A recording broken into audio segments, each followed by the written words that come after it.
おはようございます。おはようございます。こっちのマイクにですね。能天気な自動車屋さん、みゆきモーターの片山です。よろしくお願いします。はい、準備よろしいでしょうか、皆様。お願いします。はい、自動車といえば。ミユキモーター。おお、いいね。こういうのいいでしょ。なるほど。自動車という言葉がつけば、みゆきモーターと片山の出番です。自動車の修理。かなり。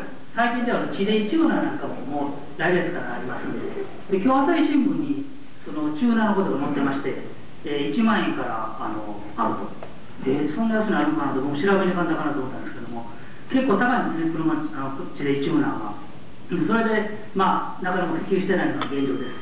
ですから、その辺のところは、まあ、これを新規に新しいのに変えるかという方法があります。はい、時間空きました。いよいよいいですか。自動車といえば、ミユキモーター。おお、いいね。